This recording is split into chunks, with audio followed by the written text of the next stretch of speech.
అమరావతి భూముల ధర ఒకప్పుడు 4 లక్షల నుంచి 10 లక్షలు ఉండేది. అమరావతి రాజధాని ప్రకటన తర్వాత 40 లక్షలు, ఆ తర్వాత 1,00,00,000, 4 కోట్లకు కూడా పలికింది అన్నటువంటిది డిజిటల్ మీడియా సాక్షిగా ఆ మధ్యన అక్కడ ఉన్నటువంటి రైతులు చెప్పడం, చంద్రబాబు గారి ఫోటో పెట్టుకున్నాం, దేవుడి ఫోటోలు కూడా తీసేసి అని చెప్పినటువంటి సందర్భం. 4 కోట్ల దాకా ధర పలికినటువంటి సిచ్యుయేషన్ అప్పట్లో. ఆ తర్వాతని జగన్ వచ్చిన తర్వాత మళ్ళీ 80 లక్షల రేంజ్కి పడిపోయింది. ఆ 80 లక్షల రేంజ్కి కూడా కొనేవాళ్ళు గరువయ్యారు. 5 ఏళ్లలో కూడా రేట్లు లేవు అక్కడ. అయితే మళ్ళీ చంద్రబాబు గారు వచ్చాక ఇప్పుడు 2 కోట్లు, 3 కోట్లు, 4 కోట్ల రూపాయల దాకా చెప్తున్నారు. 5 కోట్లు కూడా దాటిపోయిందంటూ చెప్తున్నారు. మనకి యూట్యూబుల్లో ఈ కొంతమంది రియల్ ఎస్టేట్ బ్రోకర్లు వీడియోలు పెడుతుంటారు. వాళ్ళు చూస్తుంటే ఇప్పుడు ఆ ప్రాంతానికి సంబంధించి 2 కోట్లు, 3 కోట్ల చెడుకి అవతల ఎక్కడో చెప్తున్నారు. ఆ రాజధాని గ్రామాల్లో 4 కోట్లు, 5 కోట్లు చెప్తున్నటువంటి వీడియోలు లేటెస్ట్గా వస్తున్నాయి కాబట్టి రేట్లు పెరిగినాయి అన్నట్టు.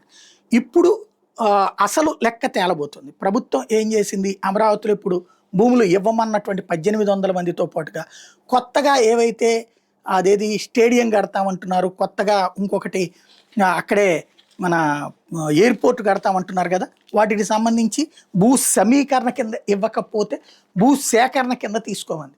భూ సేకరణ కింద తీసుకోవాలంటే యాజ్ ఫర్ నామ్స్ ఏది 2014లో కేంద్రంలో కాంగ్రెస్ ప్రభుత్వం దిగిపోయే ముందు ఒక చట్టం తీసుకొచ్చింది. ఒకళ్ళ దగ్గర భూమి సమీకరించడం, భూమి సేకరించడం అంటే 1కి 3 రెట్లు, ఆ రోజునున్న మార్కెట్ రేటుకి 3 రెట్లు ఇవ్వాలని.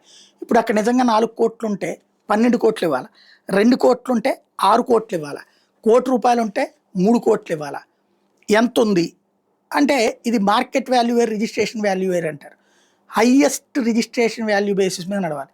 లేదు అంటే కనుక ఇప్పుడు 50 లక్షలు 40 లక్షలు ఇచ్చారు అంటే కనుక అంటే అప్పుడు 10 లక్షల కెపాసిటీలోకి వెళ్తుంది.